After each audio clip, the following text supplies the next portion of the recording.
Maar aan het acteren wat ze hier doen, hè, dat kan ze leren. Kijk maar naar de babbeltjes.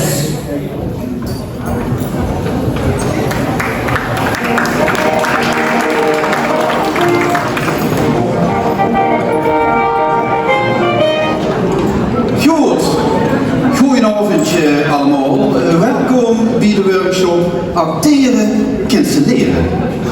Ik ga nemens minder dan Huub Stapel gevraagd om eens over acteren te vertellen. Maar hij heel toevallig op het laatste moment een prijsuitreiking, dus hij heeft zich afgemeld. Ook Lies Vissendijk heb ik gebeld. Die heb ik de voicemail ingesproken, maar die heeft mij niet meer teruggebeld. Helaas heeft ook toneelvereniging Kolderik geen acteurs beschikbaar, want die wil zich voorbereiden op haar nieuwe voorstelling. Ik heb echter nog lang zoeken op het laatste moment toch nog een andere lokale acteur gevonden. Ik heb de hij Waaltiet, hij heet Pierre. Ik ga zo meteen het verhaal voorlezen over het draaksteken, terwijl Pierre zijn eigen voordracht aan u presenteert. En hij duidt dat door traditioneel Shakespeareaans te acteren. Dames en heren, hier is Pierre.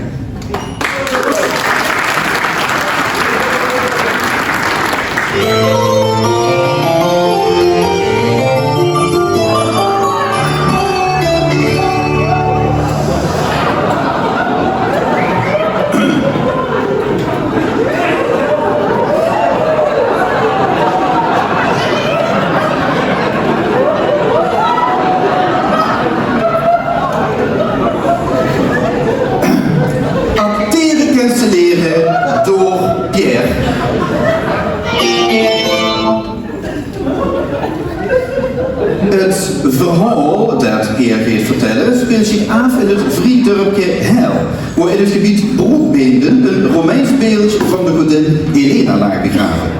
Dat beeld werd bewaard door de draak, maar in het Vriendurpje Heil daar leefde een ridder. Een ridder die een draak wil verslaan.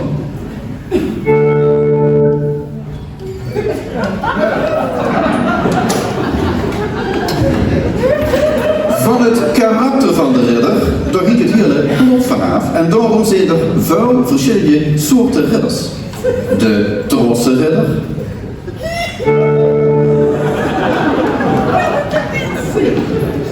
de trotse ridder met een lichamelijke afwijking, de krankzinnige ridder,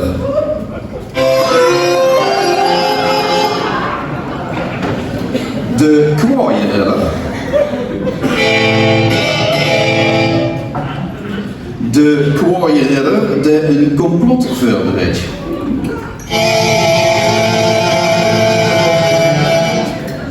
en de krankzinnige ridder die een plan aan het uitbreien is.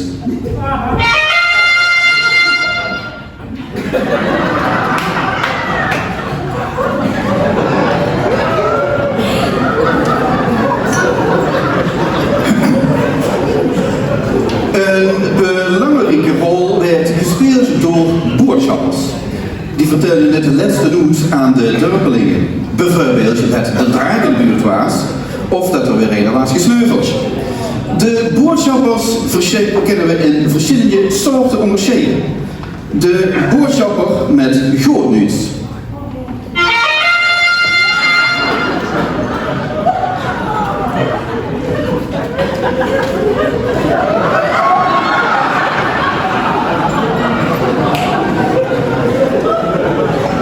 De boodschapper met slecht nieuws.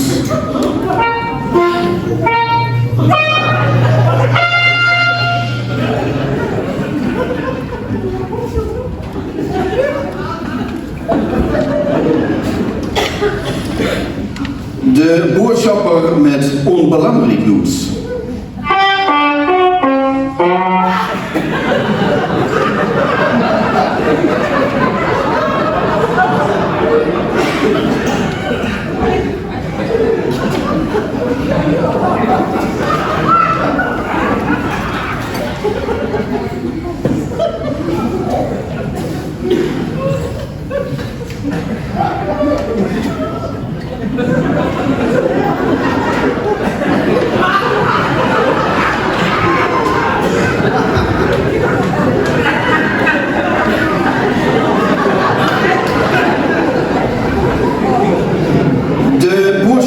het slecht nieuws, terwijl er zelf denkt dat het goed nieuws is.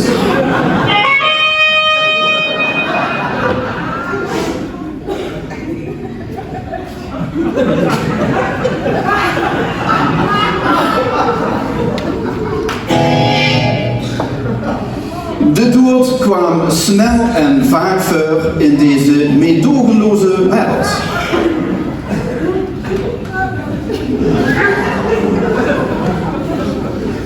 De dood koos komen vanuit de hein van een totale vreemdeling uit het dorp.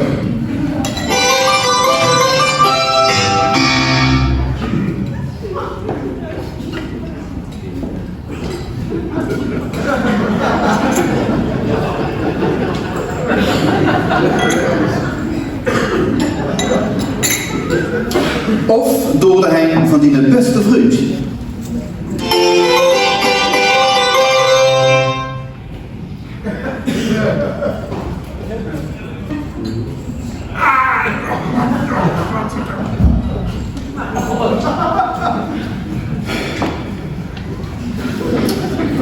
Vergif was bijzonder populair, vooral in een sjoemige pul met beer van het niet vermoedende slachtoffer. Eerst zien we de eenvoudige vergiftiging.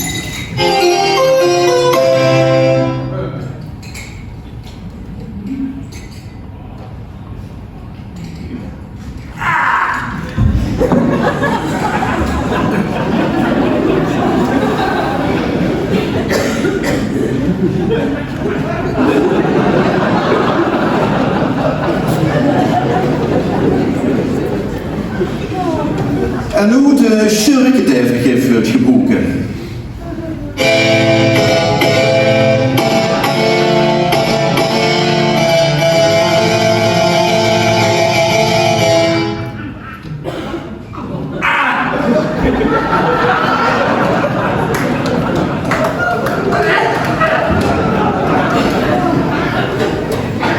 Maar al deze dingen zijn slechts middelen, betekenisloos, zonder het plot.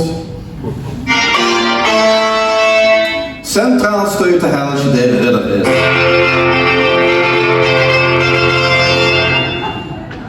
De in de tweelingbroer het.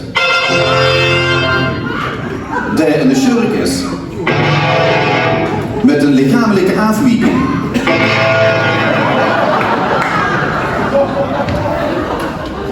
Vastberaden om het vriendelijk geheel te verlossen van de draak, vertrekt de ridder ten strijde.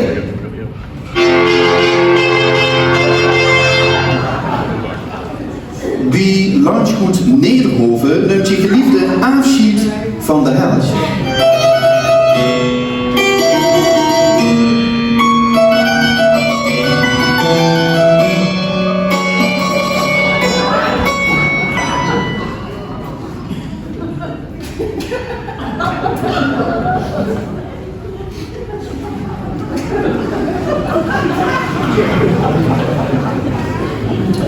En ook dit leefje van de schurk lunch afschiet.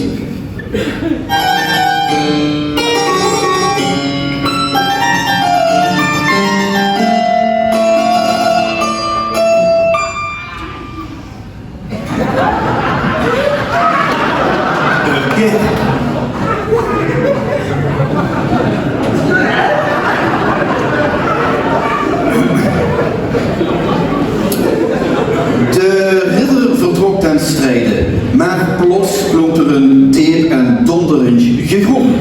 De draak verscheen met zijn enorme vleugels en met veel route weg stond er oog in oog, vechtend met de ridder.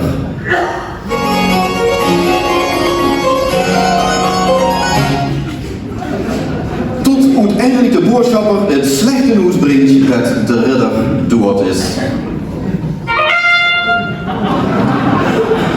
En zo werd de schurk de ridder van heil.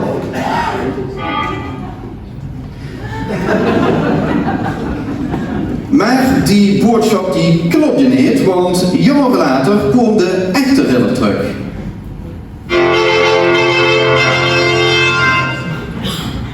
In vermomming.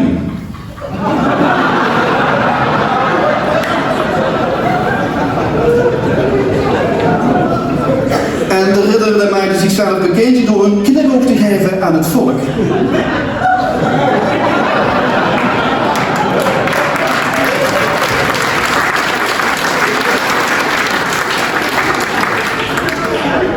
Maar de slechte ridder, die herkent je. En ze gingen vechten.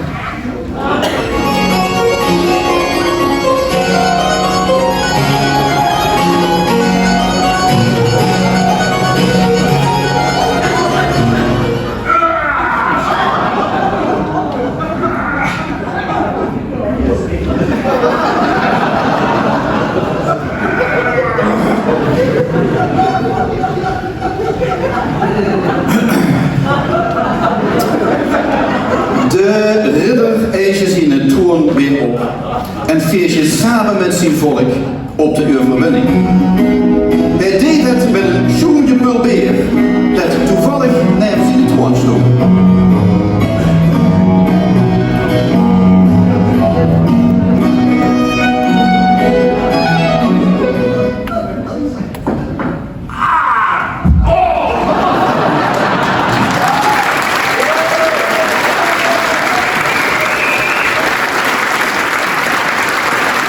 Ja, dat was nog